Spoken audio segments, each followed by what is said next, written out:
में किस तरह करा, दोनों सदनों में क्या रहे वो विधायी कार्य जिन पर आज आगे बढ़ा संसद, आइए उस पर एक नजर डालते हैं। तय समय में नदी जल विवादों को निपटाने की दिशा में अहम अंतर्राज्यीय नदी जल विवाद संशोधन बिल को चर्चा के बाद लोकसभा से पारित कर दिया गया। इस बिल में सभी अंतर्राज्यीय नदी जल विवादों के निपटारे के लिए एकल स्थायी ट्रिब्यूनल बनाने का प्रस्ताव है। इस विधेयक को अंतर्राज्यीय नदी जल विवादों के न्यायिक निर्णय को सरल और कारगर बनाने के लिए लाया गया है। इससे अलग अलग राज्यों के नदी जल विवाद के लिए अलग अलग ट्रिब्यूनल बनाने की व्यवस्था को खत्म किया जा सकेगा और एक ही समेकित और अस्थायी ट्रिब्यूनल के जरिए सभी संबद्ध पक्षों के मध्य सुलह की कोशिश होगी। इस अस्थायी ट्रिब्यूनल में एक अध्यक्ष, एक उपाध्यक्ष और अधिकतम 6 सदस्य शामिल होंगे। ऐसे ट्रिब्यूनल्स जो आज काम कर रहे हैं, इस कानून के पारित होने के बाद में ऐसे सारे ट्रिब्यूनल्स जो हैं उस एक स्थायी ट्रिब्यूनल में मर्ज हो जाएंगे और वो सारे ट्रिब्यूनल समाप्त होकर के एक ट्रिब्यूनल जो है उसकी व्यवस्था इस देश में रहेगी जो स्थायी रूप से इस दिशा में काम करेगा। हमने इसके उपबंध करते हुए ऐसा प्रस्तावित किया है कि इन ट्रिब्यूनल्स में जो विवाद लाए जाएंगे, नया विवाद आने की स्थिति में हमने एक डिस्प्यूट रिजोल्यूशन कमेटी की प्रस्तावना इसमें की है।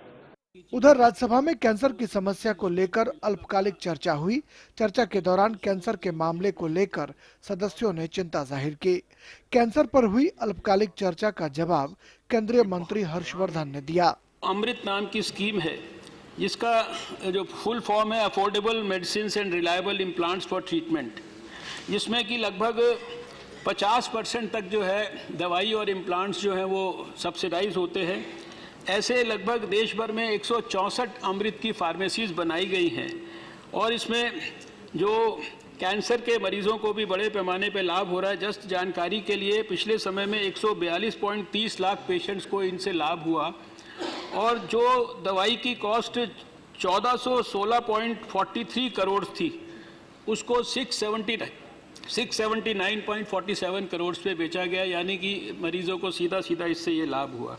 राज्यसभा में स्वच्छ गंगा पर भी अल्पकालिक चर्चा की गई, जिसमें गंगा को अविरल और स्वच्छ बनाने को लेकर सांसदों ने अपनी अपनी राय दी। इस सत्र में जो 10 अध्यादेश लाए गए थे उनके बदले विधेयक दोनों सदनों से पारित कराया जा चुका है। सरकार की कोशिश है कि बजट सत्र के बढ़े हुए दिनों का भरपूर उपयोग विधायी कामकाज को निपटाने में किया जाए। अनुज यादव, शैलेंद्र मिश्र और ऋषि कुमार के साथ राजेश राज, डीडी न्यूज, दिल्ली। भारत में हर साल करीब 1.5 लाख लोगों